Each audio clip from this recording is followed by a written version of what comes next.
दोस्तों, महात्मा बुद्ध की महिमा को आज कौन नहीं जानता।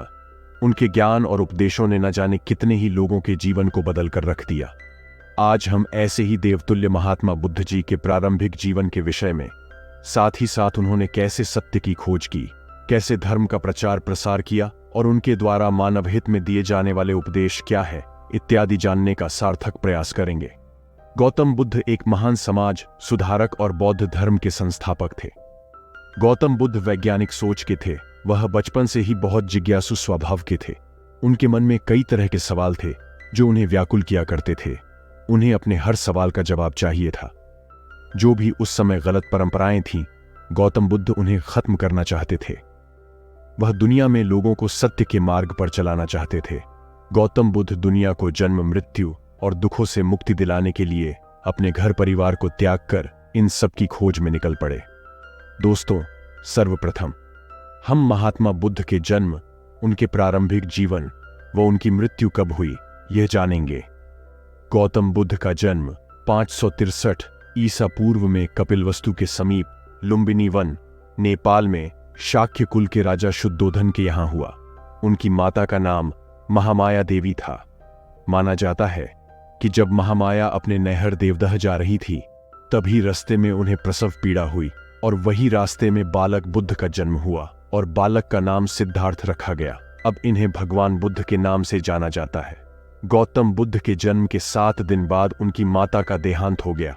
उनका लालन पालन उनकी मौसी और रानी प्रजापति गौतमी ने किया था। सिद्धार्थ का मतलब होता है वह जो सिद्ध प्राप्ति के लिए जन्मा हो, और एक साधु ने यह घोषणा की थी कि यह बच्चा या तो एक महान राजा बनेगा या एक पवित्र पथ प्रदर्शक बनेगा। गौतम बुद्ध बचपन से ही दयालु और करुणामय थे। साथ ही वह एक कुशल राजकुमार भी थे। तलवारबाजी, कुश्ती, घुड़सवारी आदि में निपुण थे। उनके पिता ने उनका विवाह एक सुंदर राजकुमारी यशोधरा से करा दिया और बाद में उनका एक पुत्र हुआ जिसका नाम राहुल रखा गया। फिर उनका मन घर गृहस्थी में नहीं लगता था, क्योंकि उनसे अपनी गरीब प्रजा का दुख देखा नहीं जाता था। उनके मन में कई तरह के सवाल थे, जैसे संसार में इतना दुख क्यों है और इस दुख का कारण क्या है। उनके पिता राजा शुद्धोधन ने गौतम बुद्ध को दुखों से हमेशा दूर रखा था। लेकिन एक दिन गौतम बुद्ध चोरी छुपे अपने सारथी चन्ना के साथ अपने महल से निकल गए। उन्होंने रास्ते में एक बीमार वृद्ध को देखा। तब उन्हें पता चला कि व्यक्ति बूढ़ा भी होता है। इसके बाद कुछ दूर जाने पर उन्होंने एक शव जाते देखा। शव को देख उन्होंने अपने सारथी चन्ना से पूछा, ये लोग कौन हैं? ये 4 व्यक्ति इस तरह इस व्यक्ति को कहां उठाकर ले जा रहे हैं? तब चन्ना ने उनको बताया कि इसकी मृत्यु हो चुकी है। अब ये व्यक्ति इस संसार में नहीं है। यह सुनकर उनको जीवन का एक और सच पता चला। फिर एक दिन गौतम बुद्ध जिंदगी की सच्चाई का पता लगाने के लिए अपनी पत्नी और बच्चे को रात्रि में सोता हुआ छोड़कर अपने महल को त्याग कर निकल पड़े। उन्होंने अपने मन को काबू करने के लिए ध्यान करना शुरू कर दिया और अपने 5 शिष्य भी बना लिए। अधिक ध्यान, तपस्या और उपवास करने के कारण उनका शरीर बहुत कमजोर हो गया था। सुजाता नाम की एक स्त्री ने उन्हें खीर खिलाई। गौतम बुद्ध को ज्ञान हुआ कि भूखे पेट नहीं रहना चाहिए। यदि हमारा शरीर स्वस्थ रहेगा तभी हमारा मन स्वस्थ होगा और हम अपने कार्य में सफल हो पाएंगे। उनके उपवास तोड़ने के कारण उनके 5 शिष्य नाराज होकर बुद्ध को छोड़कर चले गए। गौतम बुद्ध ने जाति भेदभाव, पाखंडवाद, कर्मकांड, अंधविश्वास और पशुबलि का जमकर विरोध किया। उन्होंने झूठ और अंधविश्वास को छोड़ सभी लोगों को सत्य के मार्ग पर चलने के लिए प्रेरित किया। उसके बाद धीरे धीरे गौतम बुद्ध के अनुयायी बढ़ने लगे और बहुत बड़ा संघ बन गया। उन्होंने जगह जगह जाकर लोगों को उपदेश दिए और सत्य का मार्ग बताया। इसके बाद उन्हें बिहार के गया में एक पीपल के वृक्ष के नीचे ज्ञान की प्राप्ति हुई और वो बुद्ध के नाम से प्रसिद्ध हो गए। गौतम बुद्ध ने कहा, जिसने जन्म लिया उसकी मृत्यु निश्चित है। इसका कोई उपाय नहीं है कि वो न मरे। बुद्ध की मृत्यु 483 ईसा पूर्व में कुशीनगर, उत्तर प्रदेश में हुई थी। बौद्ध धर्म के अनुयायियों द्वारा इसे महापरिनिर्वाण कहा जाता है। दोस्तों, भगवान गौतम बुद्ध का मानवहित में दिया गया उपदेश कुछ इस प्रकार है। उन्होंने कहा कि कोई बात बहुत दिनों से मानी जा रही है, इसलिए उसे मत मान लेना। किसी धर्म ग्रंथ में लिखी गई है, इसलिए उसे मत मान लेना। किसी बड़े आदमी या संत ने कही है, इसलिए मत मान लेना। मेरी कही हुई बात को भी इसलिए मत मान लेना कि वो मैंने कही है। किसी बात को अपनी बुद्धि द्वारा तर्क की कसौटी पर कसना यदि सत्य उतरता है और जीवन के लिए कल्याणकारी हो तो उसकी सार्थकता जानकर मान लेना। दोस्तों, साथ ही साथ भगवान बुद्ध ने हमेशा लोगों को मध्यम मार्ग अपनाने का उपदेश दिया है और सबको अहिंसा के मार्ग पर चलने को कहा। और बुद्ध ने मूर्ति पूजा, हवन, पशु बलि का जमकर विरोध किया और उन्होंने कहा कि हमें जीव जंतु जानवरों पर हमेशा दया करनी चाहिए। दोस्तों, अब हम महात्मा बुद्ध जी के द्वारा दी गई कुछ महत्वपूर्ण शिक्षाओं को जानेंगे। बुद्ध की शिक्षाएं कुछ इस प्रकार हैं। नंबर 1, किसी भी चीज की अति अच्छी नहीं होती, मध्यम मार्ग पर चलना ही सही है। नंबर 2, हम अपने विचारों से ही अच्छी तरह ढल पाते हैं और हम जैसा सोचते हैं वैसे ही हम बनते हैं।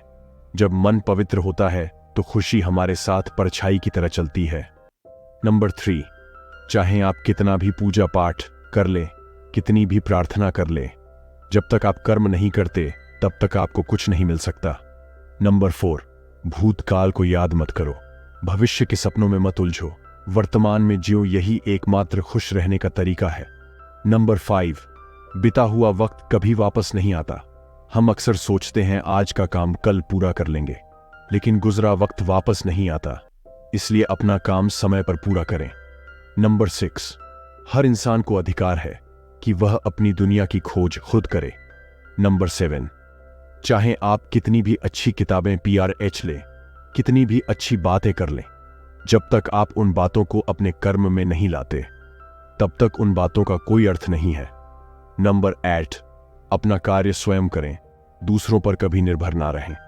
नंबर 9, 1000 खोखले शब्दों से एक शब्द बेहतरीन है और वो शांति है। नंबर 10, हर दिन की अहमियत को समझे, क्योंकि हर दिन इंसान जन्म लेता है, हर दिन अपने मकसद को पूरा करता है, इसलिए अपने प्रत्येक दिन की अहमियत को समझे। नंबर 11, हमेशा खुश रहे और अपनी सोच को सकारात्मक बनाए, क्योंकि जैसा हम सोचते हैं वैसा ही बनते हैं, इसलिए नकारात्मक विचारों को निकाल दो। नंबर 12, ईर्ष्या और नफरत की आग में जलते हुए खुशी कैसे दिख सकती है? अगर आप अंधेरे में डूबे हैं तो रोशनी की तलाश क्यों नहीं करते? नंबर 13, खुशी हमारे दिमाग में होती है। खुशी पैसों में खरीदी गई चीजों में नहीं, बल्कि सुख इस बात में है कि हम कैसा महसूस करते हैं और हमारा व्यवहार सबके साथ कैसा है और हम सामने वाले के व्यवहार का जवाब किस प्रकार देते हैं। नंबर 14, आपको जो भी मिला है उसी में खुश रहे और अधिक पाने की कोशिश न करें और दूसरों से ईर्ष्या न करें। जो लोग दूसरों से नफरत करते हैं उनके मन को कभी शांति नहीं मिलती। नंबर 15, जीभ एक तेज चाकू की तरह बिना खून निकाले ही मार देती है। और अंत में नंबर 16, जिस प्रकार हजारों दियों को एक ही दिए से जलाया जा सकता है, उसी प्रकार खुशियां बांटने से खुशी कभी कम नहीं होती। दोस्तों, भगवान बुद्ध ने पाली भाषा में अपने बौद्ध धर्म का प्रचार प्रसार किया और बुद्ध ने सिर्फ आने ही देशों में नहीं बल्कि विदेशों में भी अपने धर्म का प्रचार किया और आज यह धर्म संसार का सबसे बेहतर धर्म माना जाता है। गौतम बुद्ध की एक महान समाज सुधारक रहे हैं जिन्होंने हमेशा सत्य के मार्ग को अपनाने के लिए कहा है और आज भी इस धर्म के लाखों अनुयायी हैं। गौतम बुद्ध ने धर्म के प्रचार प्रसार के लिए कुछ अन्य पथ भी अपनाए जो कि इस प्रकार हैं, जैसे अष्टांग मार्ग, 4 आर्य सत्य, मध्यम मार्ग का अनुसरण, अग्निहोत्र और गायत्री मंत्र, ध्यान और अंतःदृष्टि। दोस्तों, भगवान बुद्ध की यह कहानी आपको पसंद आई हो तो कमेंट बॉक्स में नमो बुद्धाय जरूर लिखें और कृपया हमारे चैनल अपूर्व विचार को सब्सक्राइब और वीडियो को लाइक और शेयर करना ना भूलें। आपका दिन शुभ हो। नमो बुद्धाय।